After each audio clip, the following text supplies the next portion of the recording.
The emergence of philosophy in the West was delayed by about 2 centuries than in the East, because the Syriacs in the East transferred Greek philosophy to the Syriac, so it remained preserved in the cities of the Levant.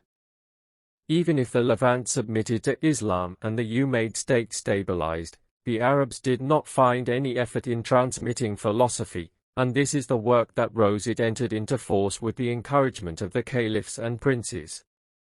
This movement began with Prince Khalid bin Yazid the Umayyad, strengthened during the era of Al-Mansur al-Abbasi, and intensified during the era of Al-Ma'mun. Just as the movement of transmission of sciences and then philosophy began in the East, so the movement of seeking knowledge and then philosophy took place in the Maghreb. Andalusia was, as Sa'idi, the author of Tabakat al-Umam, says, devoid of knowledge, and no one among its people was known for caring for it, and it remained devoid of wisdom until the Muslims conquered it in the year 92, and it continued to do so as well. Its people did not care about any of the sciences except with sciences. Sharia law and linguistics, until the rule of the Umayyads was consolidated, and those with determination among them moved to seek knowledge and pay attention to pointing out the facts. Then he adds that from the middle of the 3rd century, individuals moved to seek knowledge, and they still made an uncommon appearance until close to the middle of the 4th century. Some of them were from Andalusia who went to the east to seek knowledge, especially medicine, and then returned to work in this industry. At other times, scholars from the east came to Andalusia and the west and settled there, such as Ahmed Al-Ahwani, who came during the time of Prince Muhammad bin Abdul Rahman, and he had good experience in medicine, so he became famous in Córdoba and gained mention there. Other people moved to seek arithmetic and astronomy because people needed them in urban life. Saad says, among the scholars who became famous between the middle of these 200 years, that is, the 3rd and 4th hundred, and who cared for the science of arithmetic and astrology, was Abu Ubaidah Muslim bin Ahmed ibn Abi Ubaidah al-Balansi, known as the Companion of the Qibla. He was knowledgeable about the movements of the planets and their rulings, and he was also a master of jurisprudence and hadith.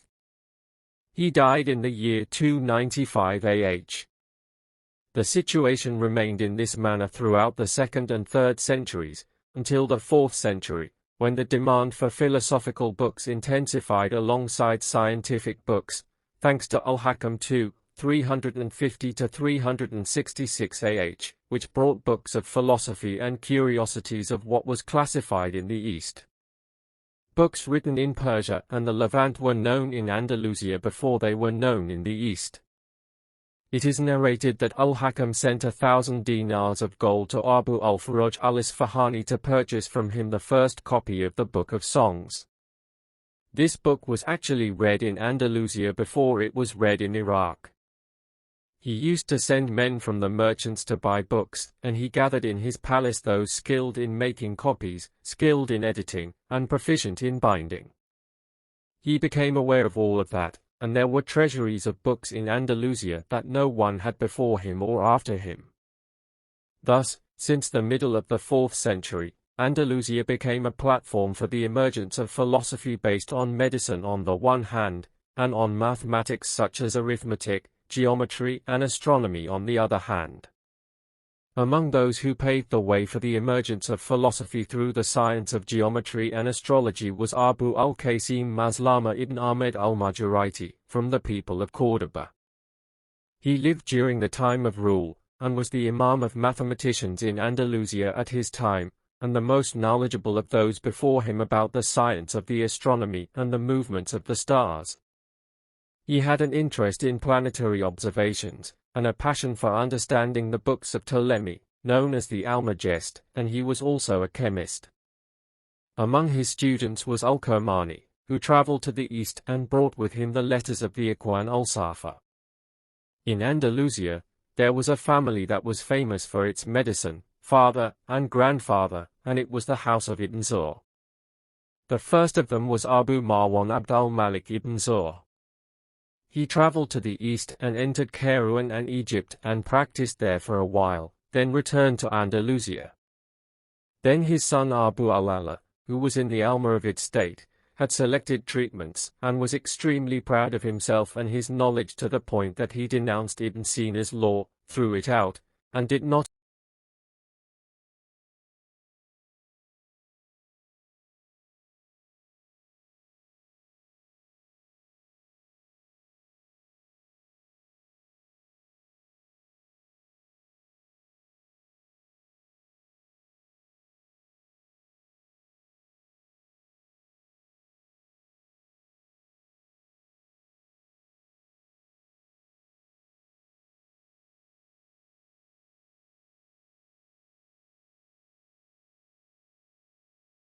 Ibn Bajjah 533 AH 1138 AD. In this scientific atmosphere, the first Andalusian philosopher appeared, Abu Bakr Muhammad bin Yahya ibn Bajjah, known as Ibn al-Sayyid. He was born in the late 5th century, and died in the year 533 AH 1138 AD. His date of birth is not known. He contacted politics, and took over Granada and Zaragoza for 20 years for Ali bin Yusuf al-Murabit. He went to Fez, where he died of poisoning, according to what is said to be the machinations of his opponents. He was accused of disbelief, as Al-Fath bin Kafan mentioned when he attributed it to At-Tail, and that he looked into the Book of Teachings, thought about the bodies of the spheres and the boundaries of the regions, and rejected the Book of God the Wise, etc. Accusing philosophers of disbelief in the West was common, unlike in the East. Then, Ibn Bajjah was an expert in the natural sciences, mathematics, astronomy, and music. He also wrote commentaries on Aristotle, thus opening the door to Ibn Rushd. Ibn Rushd often quoted him in his books, and he was greatly influenced by him. Ibn Tufail praised him, saying about him, "He is the most intellectually intelligent of the later generations, the most correct in his outlook, and the most sincere in his vision." However, he was so occupied with the world that death took him before the treasures of his knowledge appeared and he revealed the secrets of his wisdom. Most of his works that exist are incomplete and deprived of the last ones, such as his book, On the Soul, and Management of the Solitary. What Ibn Tufail mentioned is correct. Ibn Bajjah did not have enough time for philosophical writing, unlike the main sheikh, who was also working in the ministry, but he was able to complete the writing of his greatest books, Al-Shifa and Al-Kanan. Fortunately, his two books, Managing the Autistic, The Soul, as well as The Communication Letter, have all been printed, and some of his other letters are still in manuscript and have not yet been published. The Management of the Solitary is a book on ethics and politics in the style of The Virtuous City by Al-Farabi. The summary of Ibn Bajjah's opinion can be extracted from the title. We begin with the solitary and say, what is meant by that is the isolation of a person, living in an ivory tower, contemplating theoretical sciences, thus achieving contact with the effective mind. Indeed, complete isolation is contrary to human nature, since he is, of course, a civilian, but Ibn Bajjah believes that this solitary person is better by chance. It would be appropriate for us to quote the text of his words. He said, therefore, it is obligatory for a solitary person in some walks of life to isolate himself from people as completely as possible, and not interact with them except in necessary matters or to the extent of necessity, or to migrate to the paths where there are sciences, if they exist, and this is not the case. Contrary to what was said in civil science, and what was made clear in natural science, it became clear there that man is, of course, civil, and it became clear in civil science that isolation is all evil, but this is only by itself, and as for accident, it is good, as is shown in much of what is in nature, too. In fact, Ibn Bajjah follows Greek philosophy, especially inherited from Pythagoras, of dividing people into two parts.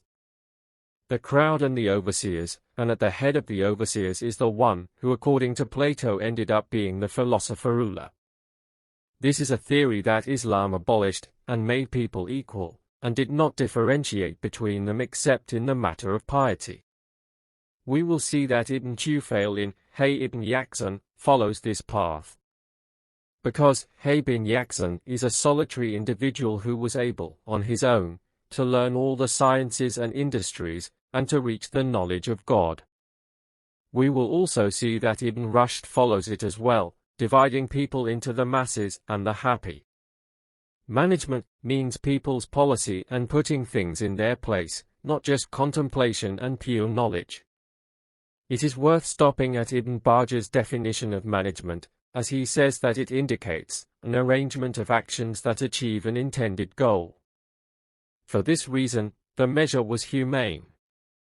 Because he intentionally seeks an end, and then arranges actions that achieve this end. This arrangement can only be achieved through thought, and thought is only possible for humans. Our purpose in these few lines is not to present Ibn Bajjah's theory of the management of the solitary person. Rather, we say that he was familiar with Plato's Republic, the Laws, Al-Farabi's Utopia, and other political theories, and he emerged from all of that with a theory of his own. But overall it is influenced by the Greek tendency. We can summarize his theory in simple terms, that man is an intermediate being between the divine and the animal, and it is good for him to follow the divine path as much as possible, and this is only possible through unity. In The Message of Communication, Ibn Bajjah divides people into three categories: the public, the spectators, are happy to consider reasonable images. The public perceives the images of intelligible objects by looking at tangible beings and their connection to them. As for the observers, their contact is with the intelligible first, then with the tangible things second. Ibn Bajjah calls these images spiritual images. As for the happy people, and they are very few, they are in direct contact with intelligible things, and they are the ones who see the thing for itself. 3. Ibn Tufail, 506–581 AH 1110–1185 AD.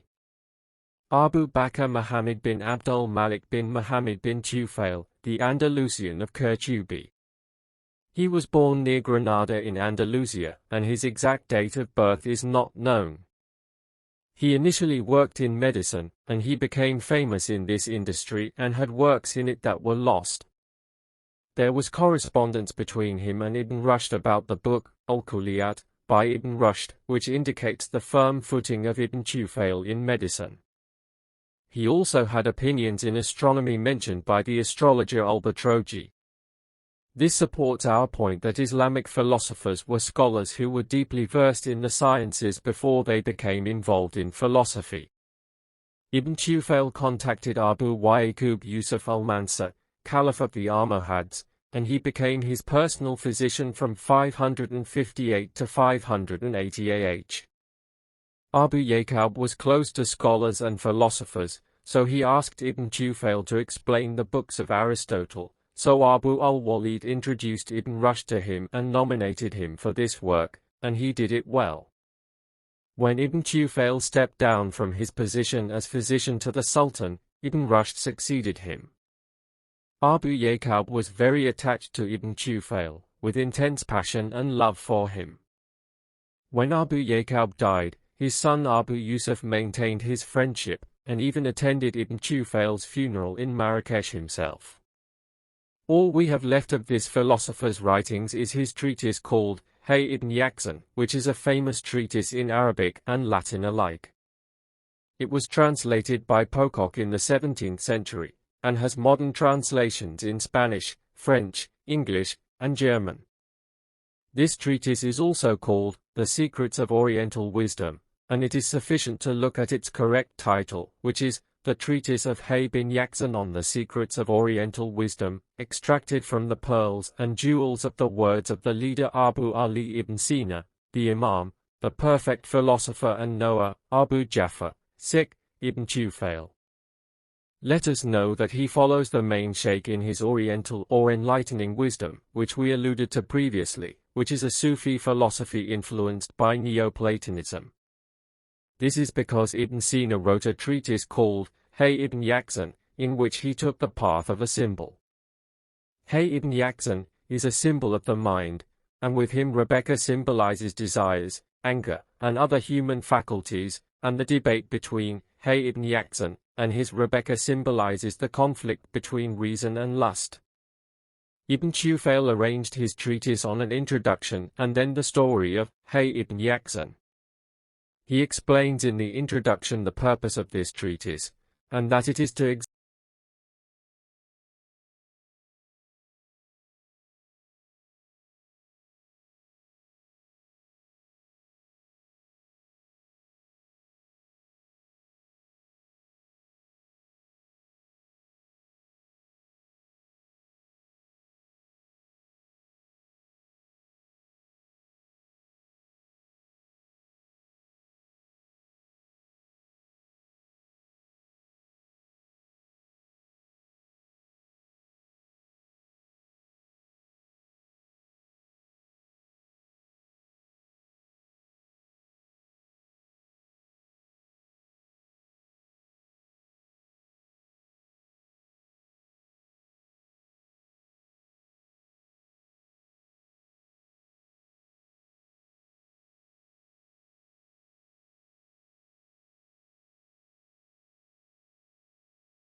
The summary of the story, as reported by Professor Gomez, is as follows. On a deserted island in India, which is below the equator, and under suitable natural conditions, a child is born from a clay that has fermented over the years, without a father or a mother. In another saying, the sea carried him to this island in a coffin that his mother locked tightly after she had breastfed him. His mother was a persecuted princess on a neighboring island, so she entrusted her son to the waves of the sea in order to save him from death. That child is Hay bin Yaqzan. Then Ghazala adopted him, breastfed him, and cared for him like her mother. Hay grew and began to observe and contemplate. God had given him intelligence and leadership, so he knew how to take care of his soul's needs, so he was guided to fire, and he made machines, tools, and weapons. Rather, he was able to reach, through observation and thinking, the realization for himself of the highest truths of nature and what is beyond them. He arrived at this through the method of philosophers, and this method led him to attempt, by way of philosophical enlightenment, to reach close union with God. This union, or connection, is abundant knowledge and the highest, continuous and eternal happiness. In order to achieve this, Hay entered a cave and fasted for 40 consecutive days, striving to separate his mind from the outside world and from his body through absolute contemplation of God, in order to communicate with him, until he realized what he wanted. When he reached this amount, he met a pious and righteous man called Asil, who came from a neighboring island that people thought was deserted by humans. Asil taught his lonely companion himself how to speak, which is the path to understanding and being understood. Asil learned about the philosophical path that Hay had created for himself, and he saw in it a superior explanation for the religion he believed, and he also saw in it an explanation for all revealed religions. Then Asil accompanied Hay ibn Yaqzan to the neighboring island, which was ruled by a righteous king called Salaman. He was the owner of Asil, who saw adherence to the group and the prohibition of isolation. He asked him to reveal to the people of the island the higher truths he had reached, but he was not successful. Then both Asil and Hay bin Yaqzan admitted that the higher truth did not agree with the common class, because they are shackled by the shackles of the senses, and they knew that if a person wanted to influence their gross understandings, he would have no choice but to formulate his opinions in the molds of revealed religions. The result of this was that they decided to isolate these poor people forever, while advising them to adhere to the religions of their fathers and grandfathers. Hay and his companion returned to the deserted island to enjoy this pure, divine, sublime life that only a few people can comprehend. 4. The philosophical basis of this story is to reconcile religion and philosophy, and to explain the path taken by Islamic philosophers following Neoplatonism. Wahi is a symbol of the human mind, and awakening is a symbol of God. Ibn Rushd, 526–595 AH 1126–1198 AD. He is Abu al-Walid Muhammad bin Ahmed bin Rushd, the philosopher of Córdoba. He grew up in a family of jurists and judges. His father was a judge, as was his grandfather, who was famous for jurisprudence. He was also called Abu al-Walid the grandfather, to distinguish him from Abu al-Walid ibn Rushd, the grandson. Abu al-Walid the philosopher was born in Córdoba and learned jurisprudence, mathematics, and medicine. He took over the judiciary in Seville and then in Córdoba, and he was devoted to researching, reading, writing, and persevering in it. Ibn al-Abar described him by saying, "There was no one in Andalusia who grew up as perfect, knowledgeable, and virtuous as he." In his honor, he was the most humble of people and the lowest of wings. He was interested in knowledge from his childhood to his old age, until it was said about him that he did not give up looking and reading until he became wise until the night of his father's death, and the night of its construction for his family. He composed, refined, and condensed approximately 10,000 pages. He leaned towards the sciences of the early scholars, and he had the imamate in them without the people of his time. He was as awed by his fatwas on medicine as he was by his fatwas on jurisprudence, with an abundance of parsing and etiquette. Ibn Rushd was known in Latin Europe as the commentator. That is, Aristotle's commentator, whose status is no less than that of Alexander of Aphrodisiac and Themistius. Ibn Tufail was the one who nominated Ibn Rushd to explain the books of the first teacher, and presented him to Abu Yaqub Yusuf al-Mahidi, 577–579 AH, and this is the narration of Abd al-Wahid al-Marakshi regarding the reason for that. He said, "Abu Bakr bin Dud ibn Yahya al-Qurtubi, a student of Ibn Rushd, told me, I heard Abu al-Walid say more than once, when I entered upon the commander of the faithful, Abu Yaqub, I found him and Abu Bakr ibn Tufail, with no one else with them. So Abu Bakr began to praise me, mention my lineage and my predecessors, and add to that, thanks to him, things that my destiny does not reach. It was the first thing the commander of the faithful addressed to me, after if he asked me about my name, my father's name, and my lineage, if he said to me, what do they think about the sky, meaning the philosophers, is it ancient or new? Shame and fear overtook me, and I began to make excuses and deny my involvement in philosophy. I did not see what Ibn Tufail decided with him, so the commander of the faithful understood my awe and modesty, so Ibn Tufail turned to me and began speaking about the issue he asked me about, and mentioning what Aristotle, Plato, and all the philosophers had said, and with that he mentioned the objection of the people of Islam to them, and I saw from them an abundance of memorization that I had not thought possible. There is no one who works full-time in this matter. He continued to make me feel comfortable until I spoke, and he knew what I had, so when I left, he ordered me money, a sunny robe, and a boat. His aforementioned student told me, Abu Bakr ibn Tufail summoned me one day and said to me, "Today I heard the commander of the faithful complaining about the anxiety of Aristotle's statement, or the statement of his translators, and mentioning the ambiguity of its purposes and saying, if only someone had signed these books who would summarize them and explain their purposes, after he understood them well. Because of its proximity to people. If you have the strength left in you for that, then do it.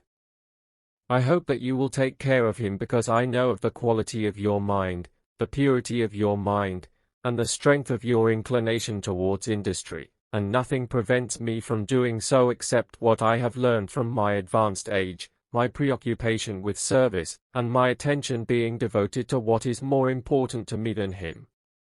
Abu al-Walid ibn Rushd said, "This was what prompted me to summarize what I had summarized from the books of the sage Aristotle."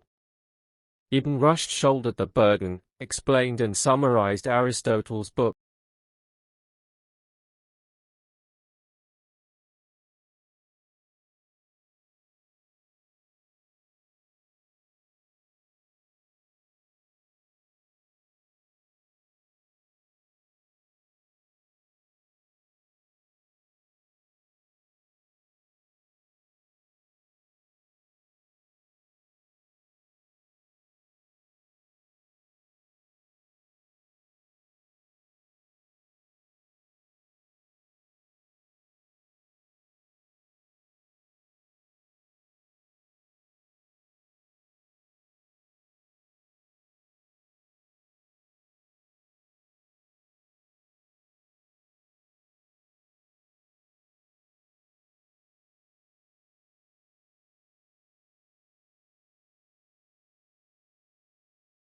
The largest explanation, interpretation of metaphysics, was published in Arabic in 5 parts, published by Father Puig in Beirut. We believe that whoever wants to learn about the doctrine of Ibn Rushd, which is free from the authority of Aristotle, should seek the summaries, which are the minor explanations.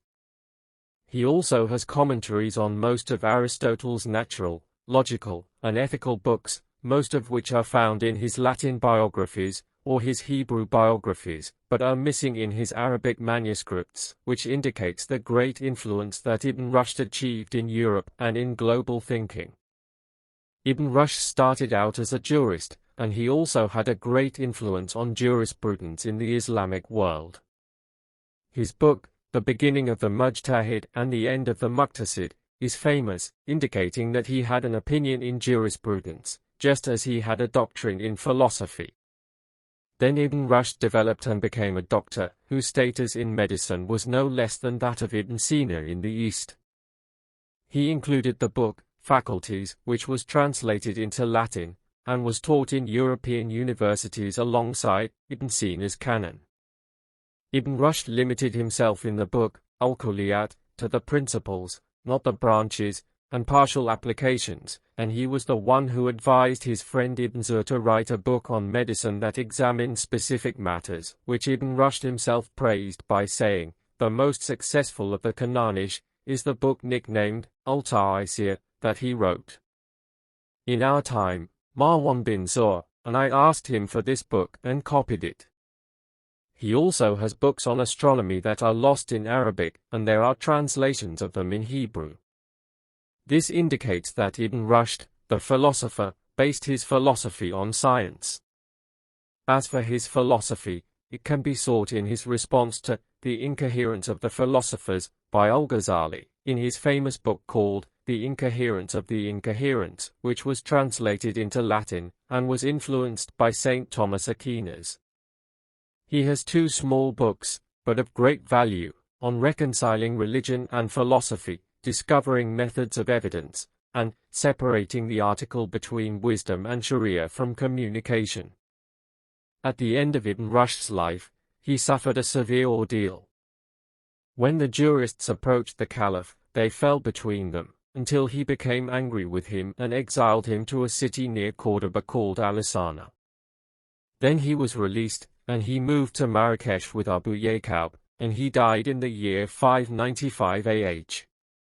Philosophy did not exist after his death. This is because the condition without which philosophy cannot flourish, which is freedom of thought, has been abolished in the name of religion.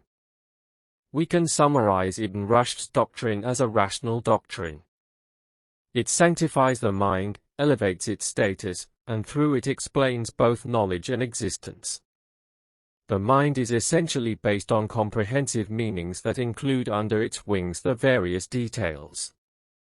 A long debate arose in the Middle Ages about universals. Are they merely names, or do they have a real existence outside the mind, or are they mental representations?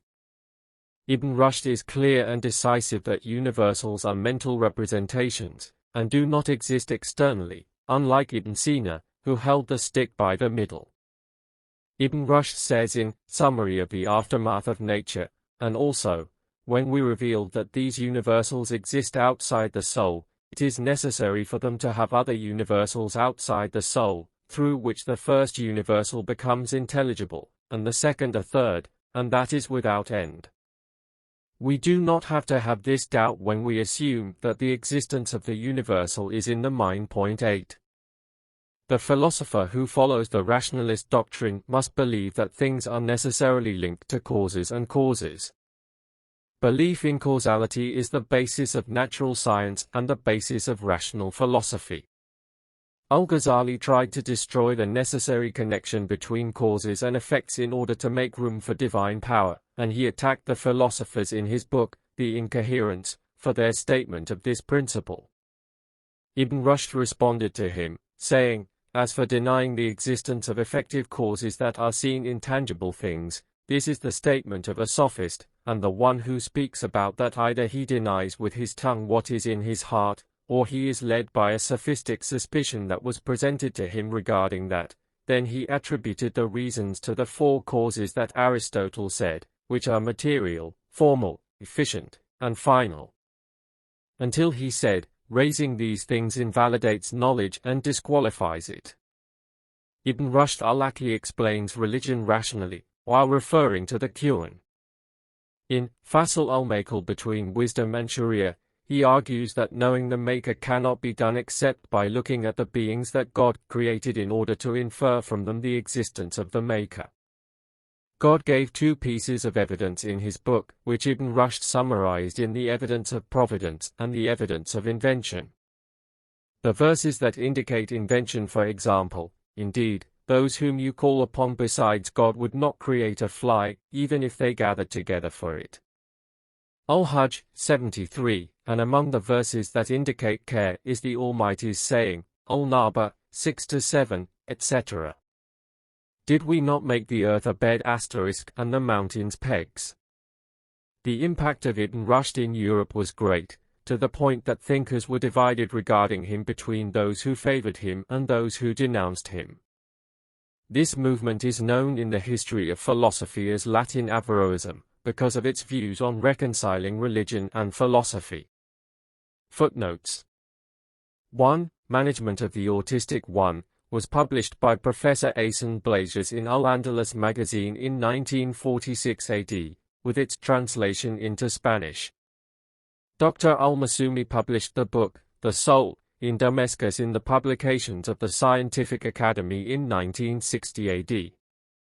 I published the Message of Communication, a small one, with the book, Summary of the Book of the Soul, by Ibn Rushd, Cairo, 1950 AD.